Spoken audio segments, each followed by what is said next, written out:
Yon guys, so tumawag na ako sa front desk, sabi ko mag-out na kami.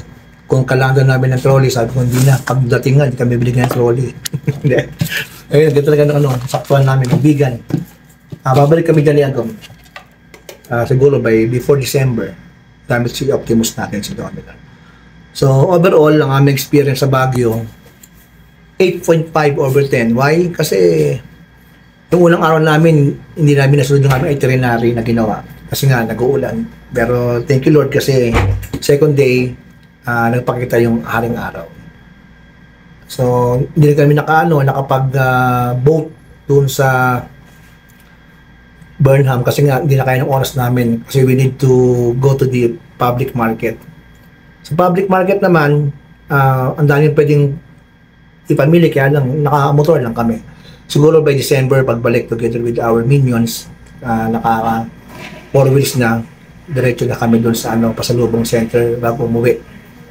So, yun nga, 8.5 ang aming experience sa Baguio. Dito naman sa hotel, siguro mga 8. There's always a room for improvement. No? Taas na yun kasi okay naman yung kanilang room, pero studio type. Pero malaki na rin para sa aming dalawa ni Agom. Siguro kung family room, mas bigger dito, although mas may presyo.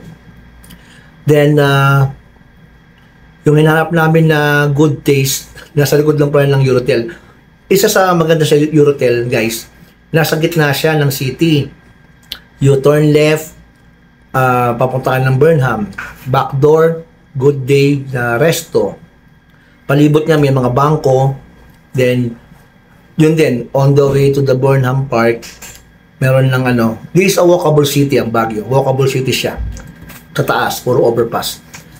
Marami pa kami pwedeng puntahan, pero siyempre, yung aming inuna, yung di namin napuntahan last time, we went to Baguio. Yun nga, yung nasa listahan namin, yung Igorot Stone Kingdom. Hindi kami nakapag-strawberry farm kasi although may haring araw na maputik pa rin yan dahil sabi ng mga nakausap namin ng taga Baguio, 2 araw na may git na nag-uulan sa syudad.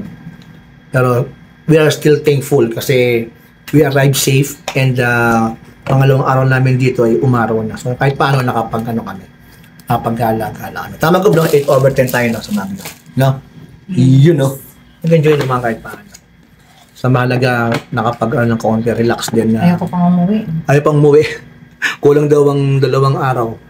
Ang aming sunod na destination, siguro dyan, vegan. Paparamdam sakto sa aming wall.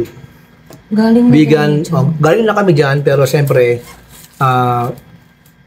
kami noon, van. Ngayon naman, tayo. So, diretso na. Optimus. Diretso na pagudpod. Correct. Siguro mga 3 days. Sana wala ng mga bagyo. Yung, yung bridge yun? Patipot. Parang ganun. Parang ko sarap doon, tayo rin na nakamotor.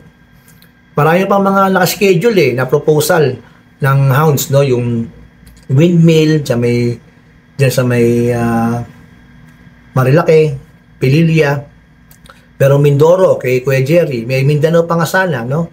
Merong Cagayan de Oro, kaya Teacher Mon, baka mapuntahan natin, no? Tingnan natin.